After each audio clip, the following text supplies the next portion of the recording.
pelajaran Jumat jam pertama. Pagi ini belakang ada yang tidak berangkat kok? Siapa? Adida. Kenapa? Sakit. Oke, ya doakan untuk teman-teman yang sakit semoga diberi kesembuhan ya.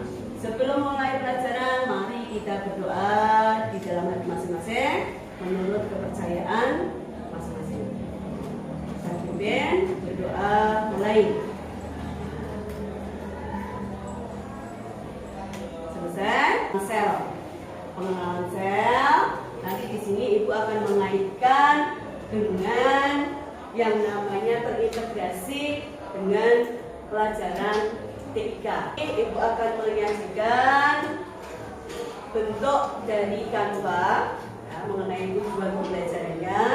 Langsung saja, ini kita sudah belajar ini kemarin. Nah, kita akan mereview kembali pengenalan sel. Nanti setelah kita mempelajari sel, kita akan belajar model pembelajaran pengenalan sel ini, yaitu dengan cara atau dengan metode deep learning, pembelajaran mendalam. Nanti di pembelajaran mendalam kita ada memahami dulu apa itu yang dinamakan dengan pengenalan sel. Terus nanti diintegrasikan dengan berpikir komputasional dan literasi digital. Maksudnya literasi digital itu nanti di sini ibu akan memaparkan pengenalan sel dengan menampilkan video yang sudah saya ambil dari YouTube.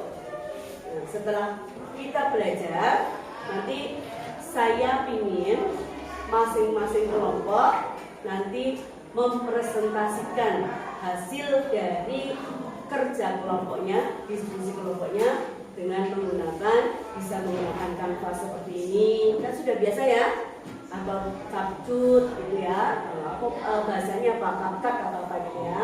Terus nanti bisa memakai PowerPoint atau PPT. Ini tujuan pembelajarannya di sini mengidentifikasi struktur dan fungsi bagian-bagian sel. Terus di sini aspeknya memahami, terus nanti menggunakan konsep berpikir komputasional untuk membuat representasi visual sederhana struktur aplikasi sel ini. Jadi kemarin ya, sudah secara teori kita sudah belajar apa itu sel. Terus di sel itu ternyata yang bagian sel yang sudah unit terkecil dari makhluk itu ternyata ada bagian-bagian lagi yang disebut dengan organel sel. Ya, nanti setelah kita belajar, nanti tugas kelompoknya nanti mengaplikasikan dalam bentuk tadi bisa Canva, bisa PowerPoint, pemahaman tentang sel. Terus setelah kalian mempresentasikan, sudah memahami, mempresentasikan, terus bisa merefleksikan proses pembelajaran dan mengaitkan manfaatnya dalam kehidupan sehari-hari. Sel itu berguna apa sih dalam kehidupan sehari-hari? Oke, mari ya, kita mempelajari tentang sel. Ini video yang sudah saya ambil dari YouTube mengenai sel. Mohon diperhatikan.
yang sudah Bu Ana unduh,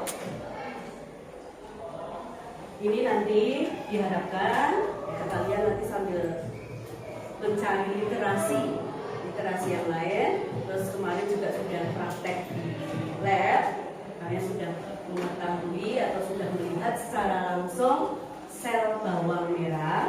Nah, nanti diharapkan ketika nanti kalian sudah berdiskusi dengan kelompoknya, itu nanti kalian bisa merepresentasikan, mengkomunikasikan dengan teman-teman yang lain. Nanti hasil representasi kalian nanti diharapkan bisa menggunakan yang sederhana seperti ini, Canva, PowerPoint, atau pakai video capture bisa, boleh. Ya, nanti bisa dikerjakan atau dikomunikasikan dengan temannya di rumah yang rumahnya berdekatan. Ya, Anda membuat video yang berkaitan dengan sel. Mau kalian misalkan mau mengangkatnya yang tema spesialisasi sel boleh. Mau yang sel tumbuhan atau sel hewan boleh. Mau pengenalan sel boleh. Dicoba dibuat video sederhana atau tayangan sederhana kurang lebih 10 menit. Nanti kita akan presentasi tiap kelompok. Nanti saya bawakan seperti ini, peralatan seperti ini, nanti dipresentasikan, dicoba. Ya, kelompoknya terserah kalian, senyamannya kalian. Nanti videonya kalau sudah nanti bisa dikirim ke Bu Ana. Guna atau manfaat sel dalam kehidupan sehari-hari itu apa? Bisa silakan dibahas di sini. Pelajaran ini kalian saya minta sebagai untuk piloting atau contoh kelas 8A, karena saya anggap bisa untuk mempelajari atau untuk mengaplikasikan literasi digital dan berpikir komputasional. Jadi berpikir komputasional dan literasi digital. Sebenarnya banyak kalian mungkin sudah biasa memakai ChatGPT, AI gitu ya, Gemini, misalnya apa Gemini apa Gemini, Meta AI ya. Jadi mencari seperti itu. Jadi sebenarnya kalian sudah terbiasa atau sudah biasa menggunakan atau berpikir komputasional dan menggunakan literasi digital. Tapi ya, perlu saya ingatkan bahwa terkadang ketika kita menggunakan ChatGPT atau Meta AI atau AI itu tidak sepenuhnya itu benar. Jadi perlu Anda teliti kembali, koreksi kembali. Jadi tidak setiap jawaban atau kadang ada yang curhat gitu ya, pakai ChatGPT, nanti ChatGPT-nya membalas, nah itu tidak sepenuhnya benar. Jadi perlu dikoreksi lagi. Karena apa? Ya, di dalam kalau kita curhat atau kalau kita berinteraksi dengan ChatGPT, AI, itu kita berinteraksi dengan mesin, dengan sistem. Dia kehilangan sisi-sisi moralnya. Jadi tidak ada sifat empatinya, tidak ikut merasakan emosi yang kita rasakan seperti itu. Jadi pernah saya baca suatu berita di sosmed gitu ya, atau info gitu, ada seseorang yang istilahnya bisa dikatakan kesepian ya, terus dia